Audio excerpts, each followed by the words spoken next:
ನಾವು ಗುರುವಾರ ನೈಟ್ ಹೋಗಿದ್ದು 12:30ಗೆ. ನಾವು ಇಲ್ಲಿಂದ ಸೀದಾ ಇದಕ್ಕೆ ಹೊಸಪೇಟು, ಗುಲ್ಬರ್ಗ, ತಿರ್ಗಾ ಫರ್ಗೆಟ ಶರೀಫ್, ಆಮೇಲೆ ಹೈದರಾಬಾದ್. ಅಣ್ಣ ಅವರು ಹುಟ್ಟಿದ ಹಬ್ಬ ಇತ್ತು ಇವ್ರದ್ದು, ಅಮಾನುಲ್ಲಾ ಅವ್ರದ್ದು ಹಾಜಿ ಸಾಬ್ರದ್ದು ಇತ್ತು. ಅದಕ್ಕೆ ಹೋಗಿದ್ವಿ. ಎಲ್ಲ ಚೆನ್ನಾಗಿ ನೋಡ್ಕೊಂಡ್ರು. ಒಳ್ಳೆ ಊಟ ಎಲ್ಲ ಚೆನ್ನಾಗಾಯ್ತಣ್ಣ. ನಮ್ದು ₹1 ಖರ್ಚಾಗಿಲ್ಲ. ಎಲ್ಲ ಅವ್ರದ್ದೇ. ಟೀ, ಕಾಫಿ ಎಲ್ಲ, ಟಿಕೆಟ್ ಎಲ್ಲ ಅವ್ರದ್ದೇ ಅಣ್ಣ. ಅವರು ಅಮಾನುಲ್ಲಾ ಖಾನ್ ನಮ್ಗೆ ಟೂರಿಗೆ ಕರ್ಕೊಂಡು ಹೋಗಿದ್ರು ಗುರುವಾರ ದಿವಸ. ಇವತ್ತು ಕರ್ಕೊಂಡ್ ಬಂದಿದ್ದಾರೆ. ತುಂಬಾ ಚೆನ್ನಾಗಿ ನೋಡ್ಕೊಂಡ್ರು. ಬಿಜಾಪುರ್, ಗುಲ್ಬರ್ಗ, ಹಲ್ಕಟ್ಟ ಶರೀಫ್, ಹೊಸಪೇಟ್, 5 ದಿವಸ ಸರ್. ಅವ್ರ ಬರ್ತ್ಡೇ ಇತ್ತಂತೆ, ಅದಕ್ಕೆ ತುಂಬಾ ಚೆನ್ನಾಗಿ ನೋಡ್ಕೊಂಡ್ರು ನಮ್ಗೆ. ಎಲ್ಲ ಊಟ ಅವರೇ ಎಲ್ಲ ಖರ್ಚು ಮಾಡಿದ್ರು. ಪ್ರತಿಯೊಂದು ಅವರೇ ಖರ್ಚು ಮಾಡಿದ್ರು. ಎಲ್ಲ ಅವರೇ ತುಂಬಾ ಚೆನ್ನಾಗಿ ನೋಡ್ಕೊಂಡ್ರು ಸರ್ ನಮ್ಗೆ ಅವರೆಲ್ಲ. ನಮಸ್ತೆ. ಎಷ್ಟು ಚೆನ್ನಾಗಿತ್ತು ಟೂರ್ ಅಂದ್ರೆ ಅದೊಂದು ಹೇಳ್ಕೊಳಕ್ಕೆ ಆಗಲ್ಲ, ಅಂತ ಚೆನ್ನಾಗಿತ್ತು. ಒಂದು ಮೆಮೊರಿಬಲ್ ಆಗಿತ್ತು. ಫಸ್ಟ್ ಇಲ್ಲಿಂದ ಹೋದ್ವಿ. ಅಲ್ಲಿಂದ ಹೋದ ತಕ್ಷಣ ತಿಂಡಿದೇ ಆಗ್ಲಿ, ಊಟದ್ದೇ ಆಗ್ಲಿ, ಎಲ್ಲ ಸುತ್ತಾಡೋದೇ ಆಗ್ಲಿ, ಅಲ್ಲಿಂದ ಒಂದು ಟಿಕೆಟ್ ತಗೊಳ್ಳೋದು, ಪರ್ಚೇಸಿಂಗ್ ಕೂಡ ಆಗ್ಲಿ ತುಂಬಾ ಚೆನ್ನಾಗಿ ಮಾಡಿಸ್ಕೊಟ್ಟಿದ್ದಾರೆ. ಅವರಿಗೆ ದೇವ್ರು ಒಳ್ಳೇದೇ ಮಾಡ್ತಾನೆ ಅಂತ ನಮಗೂ ಭರವಸೆ ಇದೆ. ಎಷ್ಟು ನೋಡಿರೋರು ಇದ್ದಾರೆ, ನೋಡಿಲ್ದವರು ಇದ್ದಾರೆ. ನೋಡಿಲ್ದವರು ಎಷ್ಟೊಂದು ಖುಷಿ ಪಟ್ಟು ಅವ್ರಿಗೆ ಎಷ್ಟು ಆಶೀರ್ವಾದ ಮಾಡಿದಾರೋ ಅದು ನಮಗೂ ಮತ್ತೆ ದೇವ್ರಿಗೇನೆ ಗೊತ್ತು ಅಷ್ಟೇ. ಅವ್ರಿಗೆ ಒಳ್ಳೇದಾಗ್ಲಿ ಅಂತ ನಾವು ಬಯಸ್ತೀವಿ.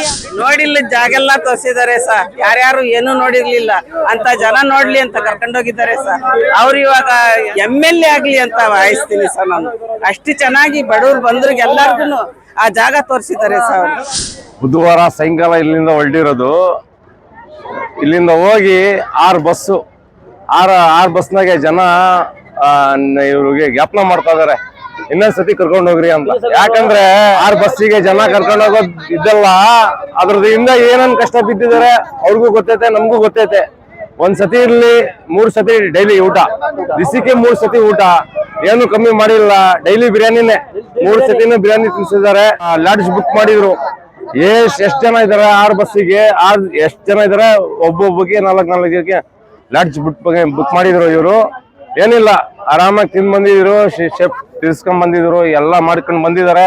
ದೇವಸ್ಥಾನಕ್ಕೂ ಹೋಗಿದ್ದೀವಿ. ಅವ್ರಿಗಿನ್ನ ನನ್ನ ಎಷ್ಟಿಗೆ ಏನಂತಂದ್ರೆ ನೆಕ್ಸ್ಟ್ ML ಆಗ್ಬೇಕು ಅವರು. ನನ್ನಷ್ಟಿಗೆ ನೆಕ್ಸ್ಟ್ ML ಆಗಿದ್ರೆ ಅಜ್ಮೀರ್ ಕರ್ಕೊಂಡು ಹೋಗ್ಬೋದೆ. ನನಗೆ ಧೈರ್ಯ ಐತೆ, ದರ್ಗಾ ಮುಂದೆ ಹೇಳ್ತಾ ಇದೀನಿ, ಸುಳ್ಳಿಲ್ಲ ಹೇಳ್ತಾ ಇರೋದು, ನಿಜಾನೇ. ಆದ್ರೆ ಯಾರಿಗೂ ಕಷ್ಟ ಕೊಟ್ಟಿಲ್ಲ ಅವರು ಬಡವರು, ಇವರು ಸೌಕರ್ಯ ಅಂತ ಏನಿಲ್ಲ. ಅವ್ರ ಹತ್ರ ಗಮಂಡ್ ಇಲ್ಲ, ಒಂದ್ ಇದಿಲ್ಲ. ನಾವ್ ಜೊತೆನಾಗೆ ಹೆಂಗ್ ಫ್ರೆಂಡ್ಶಿಪ್ ಇದ್ದೀವಿ ಹಂಗೆ ಕರ್ಕೊಂಡೋಗಿ ನನ್ ಜೊತೆಗೆ ಊಟ ಮಾಡಿದಾರೆ ಅವ್ರು ಅಷ್ಟೇ. ಎಲ್ಲ ಟಿಕೆಟ್ ಎಲ್ಲ ಮಾಡಿದಾರೆ ಅವರು. ನಮ್ಗೆಲ್ಲಾ ಚೆನ್ನಾಗಿ ನೋಡಿದಾರೆ ಅವರು. ಜೊತೆಗೆ ಇದ್ರು ಬರೋ ತಕ್ಕನು ಯಾರು ತಿಂಡಿ ಮಾಡಿಲ್ಲ, ಯಾರಿಗೇನು ಅಂತ ಎಲ್ಲ ಕೇಳ್ಕೊಂಡು ತಾನೆ ನಮ್ಗೆ ಹುಷಾರಾಗೆ ಕರ್ಕೊಂಡೋಗಿ ಹುಷಾರಾಗೆ ಕರ್ಕೊಂಬಂದು ಇಲ್ಲೂ ನಮ್ ದರ್ಗಾ ಮಲಿಕ್ ರೆಹಾನ್ ದರ್ಗಾ ತರ ದುವಾ ಇಕ್ಕಿ ಕರ್ಕೊಂಡೋಗಿದ್ರು.